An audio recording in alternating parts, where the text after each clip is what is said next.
Assalamualaikum warahmatullahi wabarakatuh.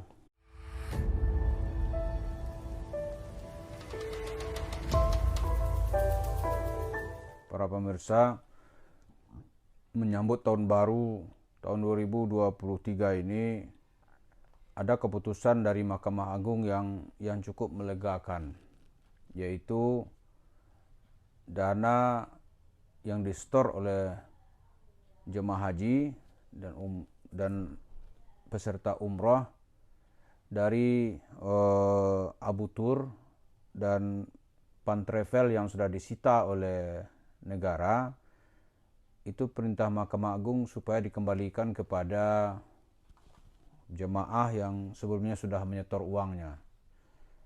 Hal ini jelas mengembirakan karena sebelumnya itu dianggap sebagai kerugian negara, jadi diambil alih oleh negara. Jadi orang yang store, padahal uang itu bukan uang negara, bukan APBN, bukan pendapatan negara di luar pajak gitu. Oleh keputusan pengadilan tinggi sebelumnya itu jadikan aset negara. Tapi pada penghujung tahun 2022 dan di awal 2023 itu dianggap sebagai hadiah, yaitu dana itu harus dikembalikan kepada peserta yang sebelumnya telah menyetorkan dananya untuk melaksanakan ibadah umrah dan ibadah haji. Jumlahnya dalam laporan itu triliunan rupiah. Dari dana jual-jualan paket ibadah umrah ini, itu para jemaah telah tergiur menyetorkan uangnya. Dari dana ini kemudian, seperti yang kita pantau di media, para pemilik travel, istrinya itu telah melebihi gaya sebagai seorang selebritis. Dia sanggup berliburan, plesir dengan menyewa private jet. Kemudian dana itu dia hambur-hamburkan gitu. Walhasil orang tidak jadi umrah, janji-janji akhirnya ditangkap, diadili gitu. Apa relevansinya cerita ini dengan cerita Yusuf Mansur? Yang pertama, itu jangan coba-coba menggelapkan atau menipu dana umat ini untuk tujuan pribadi. Bahkan namanya sedekah, namanya membangun hotel city atau apa gitu. Itu nanti akan bisa menjadi temuan dianggap sebagai penyelewengan dana masyarakat. Nah, nampaknya sekarang tuh Yusuf Mansur mulai ketar-ketir gitu. Karena setelah Abu Tur dan Van Travel ini ada juga tahun lalu yang ditangkap polisi itu ceritanya Indra Ken, Doni Salmanan dan grupnya gitu. Itu mengumpulkan uang masyarakat yang dituduh saat itu seperti judi. Nah, dia ditangkap, dananya sampai sekarang masih disita untuk negara. Jadi orang-orang setelah store ditipu, nggak ada perlindungan gitu. Nah, rupanya hal ini juga akan merembet nanti kepada kerjanya Yusuf Mansur. Seperti yang diceritakan oleh Iqbal dalam interview dengan Tayyibah Channel atau Tayyibah TV itu jelas sebuah upaya, ya dengan kasar Iqbal bilang saya itu maling gitu. Kalau kita mungkin kita sopankan lah bahasa itu penyelewengan dana umat gitu.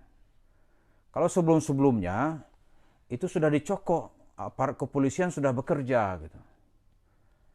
Nah, dalam kasus Abu Tur dan Van Travel itu sekarang menemui titik terang. Dana itu harus dikembalikan kepada orang yang sudah store uangnya untuk haji dan umrah.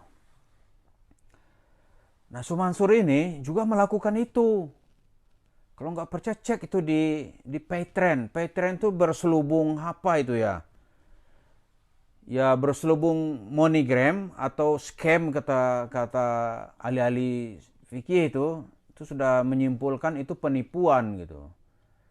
Dan itu hukumnya haram, tapi Sumansur mana peduli dia haram-haram. Haram pula kau bilang. Aku lebih takut menjadi orang miskin. Dia tidak peduli dia. Kata orang bahasanya haram kamu bilang, mencari halal aja saya nggak sanggup gitu kan. Jadi itu disikatnya aja. Nah, dalam cerita Petren saja, menurut pengacaranya Pak Dovi, itu lebih dari ya sekitar 7.400-an orang yang sudah store uangnya untuk umroh. DP kata dia kasih 3.500.000. Kalau 7.000 orang itu baru yang terdeteksi loh ya. 7.400-an orang itu sudah 20 miliar lebih. Sekarang nggak ada cerita itu. Nah, Yusuf Mansur paling bilang, udah maafin aja. Belum begitu dia bilang, Tuhan akan kasih ganti lebih baik. Jadi kalau ada orang rampok kita di jalan nih, udah maafin aja. Nanti Tuhan akan ngasih lebih baik. Ya, senang dong perampok. Jadi kalau kita ditipu nih, tipu udah maafin aja. Mungkin kita pribadi mau maafin, tapi kalau itu berulang-ulang orang nggak mau. Ada PLN aja tagihnya tinggi, masyarakat sekarang demo, kok bisa tinggi gitu. Nggak bisa itu. Dan pemerintah coba lihat itu. Harga BBM turun, itu kan diumumkan. Menteri Erick Thohir nggak berhenti-berhenti. Ini sebuah prestasi pemerintah gitu. Pada turun Pertamax misalnya 1.200 per liter gitu. Tapi kalau volumenya Sabang Merauke berapa orang pakai tiap hari, itu besar. Besar itu. Besar sekali. Nah, cerita Yusuf Mansur juga begitu. Dia sekali operasi itu miliaran dia dapat. Nah, dana itu halal nggak secara hukum gitu. Kalau Yusuf Mansur sih halal aja. Karena dalam temanya nggak ada sila haram gitu. Yang masuk ke kantong dia ya dia memakai logika ini. Yang masuk ke kantong Yusuf Mansur ya itu halal menjadi sedekah. Terus kalau ada orang bilang haram gimana? Dia akan ngeles nanti. Aneh nggak pernah bawa uangnya. Apalagi makan uangnya. Dengan terus terang dia bilang di hadapan pengacara kondang. Hotman Paris. Dia bilang aneh nggak pernah makan uang. Makan aneh nasi. yang makan duit siapa? Kuda lumpingnya makannya nggak duit gitu.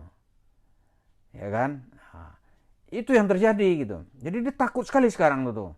Karena triliunan dana yang dia simpan, itu kalau sempat dibuka oleh atas perintah pengadilan gitu, atas rekomendasi otoritas jasa keuangan, wah itu pucat Yusuf Mansur tuh.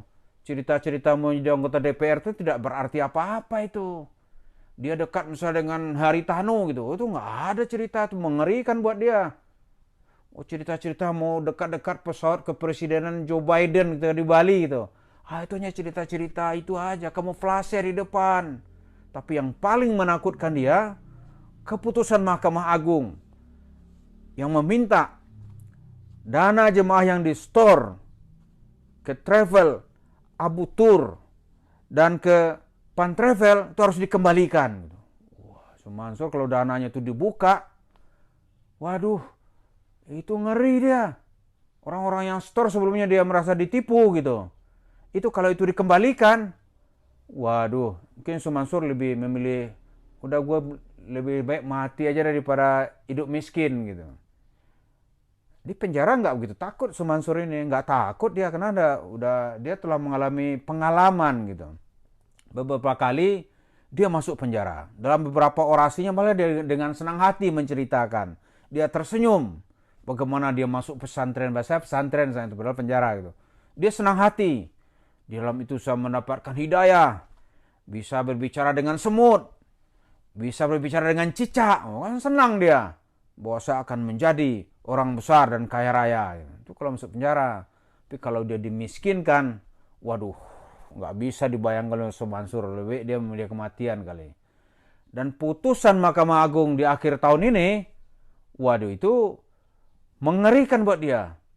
Kalau itu dilaksanakan, dan tentu harus dilaksanakan ya nama putusan negara, nanti merembet ke dirinya gitu. Karena tuh dia mikir-mikir, ngeri-ngeri sedap dia, mau maju mau enggak. Mau maju mau enggak. Kalau enggak ya lahan hilang gitu. Kalau maju orang mulai menyerang, jadi dia mikir-mikir, dia lihat kesempatan. Dan kalau ada momentum yang aman, ya dia maju juga. Dia maju juga, karena uangnya itu nggak cukup gitu. Karena tuh terlihat dia marah-marah. Anda butuh uang 1 triliun. Sekarang bukti Petrennya hilang. Petren nggak tahu dia hilang kan, dia kan Akalnya kan banyak ini, akal bulusnya. Uang-uang orang yang udah store itu dia nggak peduli. Puluhan miliar ya nggak ada urusan tuh, jadi uang aneh gitu. Dan nanti itu bisa ditelusuri. Kalau negara terlibat mengatasi ini, terlibat dalam menelusuri pasti dapat. Tapi kalau kita kecil-kecil nggak tahu lah, paling akan dibilang sama Mansur, ente tahu apa? Paling gitu dia. Ya dah, ente nggak ngerti. Memang kita nggak ngerti.